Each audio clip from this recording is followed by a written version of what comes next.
Hey team, this is Jen here. I am making this video today to speak to you a bit about my expectations if you are taking a course with me. These are expectations that I have for all of my online courses, and I wanted to take a couple of minutes to be really clear and forthcoming about what I prize in the online environment, because I think that will give you, as my student, a really clear idea about where my values are, which can help you to feel more comfortable in the course, and it will probably help you to perform better when an instructor can be transparent about her values like that. First of all, though, I want to apologize for a more nasally voice than I usually bring. I do have a very nasally voice, but today I have some terrible, terrible allergies, so I will try to speak a little bit more slowly. And I apologize for my N's and my M's, which are coming out sounding really, really dreadful today. So bear with me. Anyway, if you are taking a course with me online, I do have some really clear expectations of students, things that I'm always looking for in order to judge how they're performing as a student in my course. So I want to come forth with those, and I have them in three different areas that I want to talk about today. The first area is dedication. The second area is engagement. And the third area is passion. So I want to take a couple minutes to unpack each of those three areas as we begin the course so that you can grapple with these expectations and think about ways that you can meet them and also question whether or not you want to meet them. That's a very important thing to consider when you take a course. So to talk about the first aspect of dedication, what I'm looking for is I want students to have a very clear understanding of what the expectations are of the course as they're expressed in the syllabus. So I want students to come to this course having read the syllabus, having given it a look, and being very familiar with the policies of the course, for example, the text that we're reading and the due dates. You know, what kind of assignments are you asked to complete in the course? I like students who think ahead, especially in the first and the second week of the course, to really wrap their mind around the kind of deliverables or assignments that they're being asked to do and the kind of readings that they're being asked to do, the kind of critical thinking that they're asked to produce in the discussion forums. I want students to show initiative in terms of grappling with those really basic issues as they're outlined in the syllabus. I like for students to be proactive, contacting me either through email or the discussion forums or coming to online office hours and having a conversation with me about any challenges that they might foresee for themselves in the course as they understand it in a very basic way. Because I think that doing this can help me to get to know you, which I find to be very important in the online environment especially.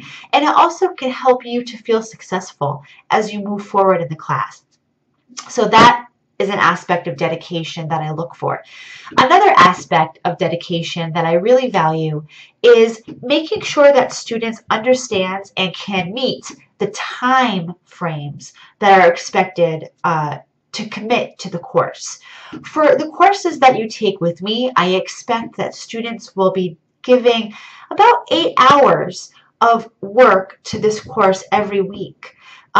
When you think about that as part of a 5-day or a 7-day spectrum, you can chisel that down to, dedicating maybe an hour a day or something like that, maybe a little bit more. I like to think of the range as, 8 to 10 hours per week for an online course in literature with me. If you are dedicating much less than, 8 hours a week, you need to probably reconsider what your intention is with taking a course in literature. A literature course or a writing course can be very demanding in terms of you're often being asked to, read a text, process that text, and then write about that text, or to do that with a film, or you're asked to compose academic level essays, and these things can take time. So when it comes to dedicating time for the course, I think that a good, reasonable window is 8 to 10 hours a week. Now, if you find yourself dedicating more than 10 hours a week, I think that's also a big problem, right? Because as a student, you want to make sure that you're able to prioritize your time and that you're able to utilize that time well so that you can still live your life and you can still work your job, care for your children, or take other courses, right? You don't want to monopolize your time with one course. If you find yourself dedicating more than, say, 10 hours to this course per week, you want to go back to the drawing board and you want to ask for help, because a course like this should be able to be done well in 8 to 10 hours per week. So that is what I mean when I talk about dedication. That is one way that you can succeed, and that is one of my primary expectations for students who take my class. I want to see that you're dedicated. If you're not dedicated, I ask the question of why? Why are you here? Either this course is something that you chose because you're really interested in the material, or it's a course that you chose because it's a required course for you. But either way, there has to be a driving reason why you've taken the course. If the humanities is not your passion, then you can think about this course as a necessary stepping stone for you to manifest your passion in something else. But either way, you must have stakes for taking a course like this. And you must tell yourself what those stakes are and kind of understand them so that you can feel like this is a worthwhile enterprise for you. The second aspect that I expect from students who take courses with me is engagement. And I want to spend a couple minutes talking to you about what I mean by engagement in this context. I want to see that students are rigorously engaged in the discussion forums. For me, the discussion forums, that's an arena where a couple really critical things happen. First of all, the discussion forum is a space that is very safe and is very open so that you can explore your ideas concerning a text or a context by kind of unearthing ideas and experimenting with ways of thinking about text, coming to terms with them. You can, for example, you can bring in some personal experience, or if you struggled with the text or found certain challenges, you can manifest that in the discussion forums. It's a place where we can exchange ideas in a way that can help us move toward more critical insights of the kind that we would base a paper around. So the discussion forums is a place to explore. It's also a space to experiment. In the discussion forums, I'm asking you to practice some of the key moves of the academic genre, which can be a very slippery genre to understand. In the discussion forums, you practice argumentation, contextualization, problematization, using quotes well, asking critical questions, developing paragraphs. You practice all of these things in the discussion forums, or you ought to, right? So the discussion forum is a place where you can practice. So I like to see that students are utilizing the discussion forums heavily in the course. Now, in the syllabus, I outline what the expectations are to achieve a good grade in the discussion forum. You must make one main post, and you must respond to at least 2 peer posts by the due date, which is indicated in the syllabus. That's the bare minimum. If you do that every week by the due date, I will grade your work according to the rubric. Now, the rubric accompanies every discussion post, so you want to make sure that you understand what the rubric is asking you to do. But if I see a student who is making 3 main posts, and she's responding to a lot of peers, and she's really getting engaged, she's really getting into the discussion, then that shows me something incredibly important for this class, which extends beyond getting an A. It shows that this student is actually invested in the process of developing more critical thinking skills, in developing a heightened awareness of what we do in academia. This student shows me that she is very interested and she cares about what we're about in this discipline. And I value that a lot. Is that going to affect her grade? Well, your grade is always based on the rubric criteria. So as long as you meet that rubric criteria, you can get an A, even if you do the bare minimum for the class. That is what it is.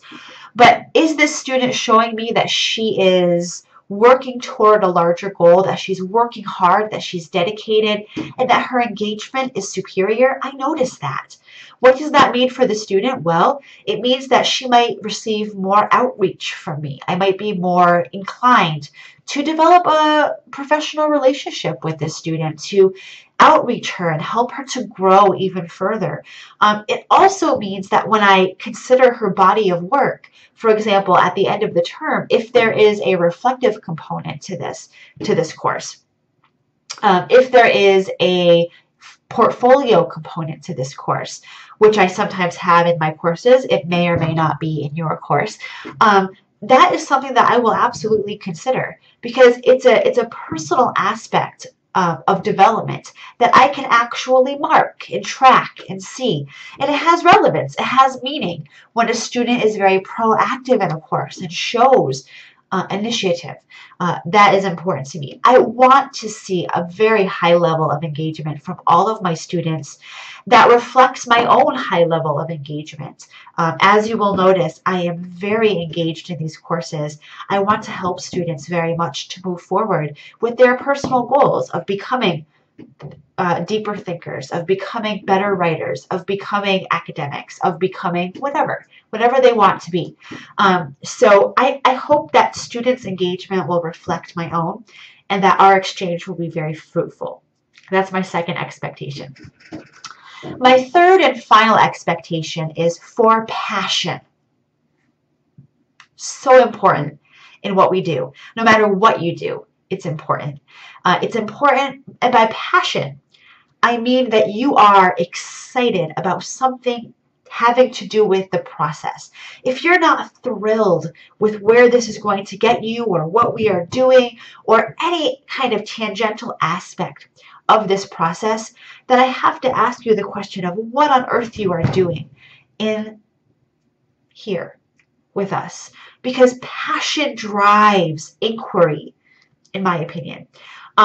If you're not, for example, passionate about Charlotte Bronte's Jane Eyre, and we happen to be reading that course, that's not really, I don't really care about that. That's not really what I'm talking about.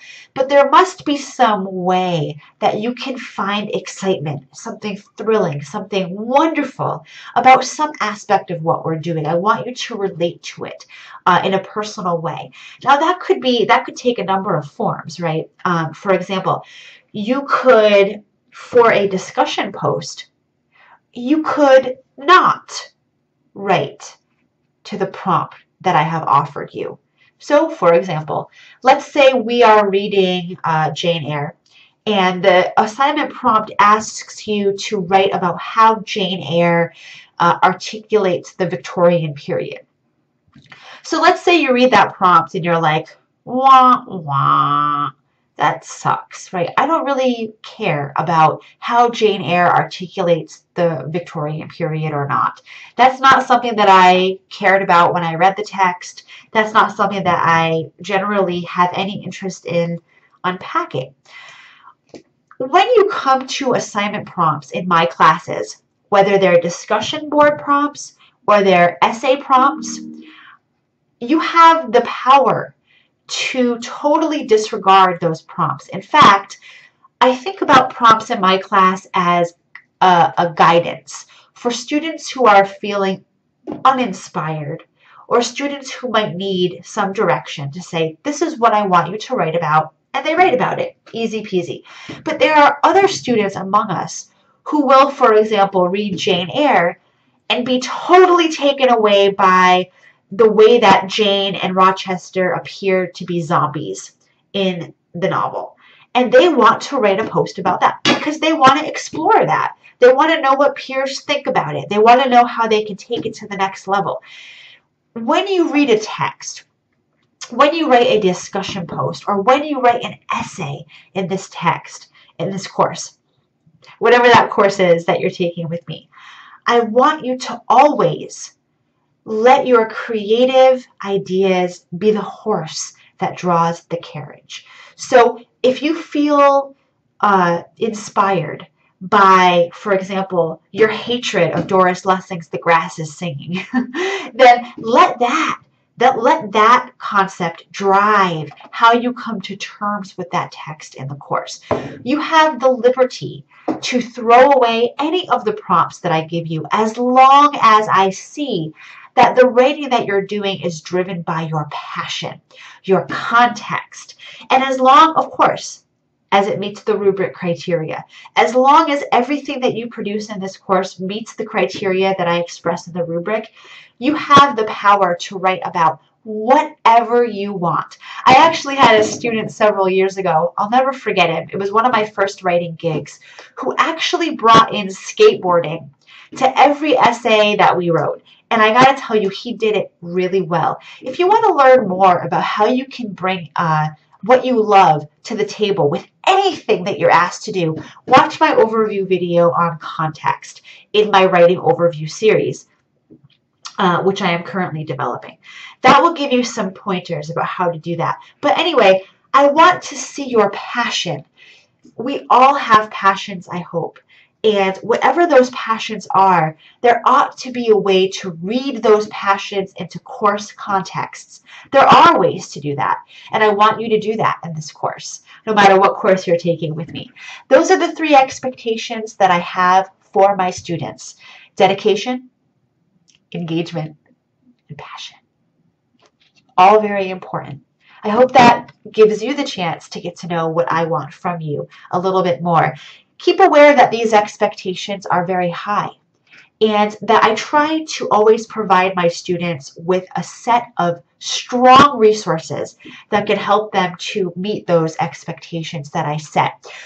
I advise you strongly to go to the resources section of this course and to take a time every week to watch 1 or 2 of my overview videos where I break down what I see as the hallmarks of what you're being asked to do.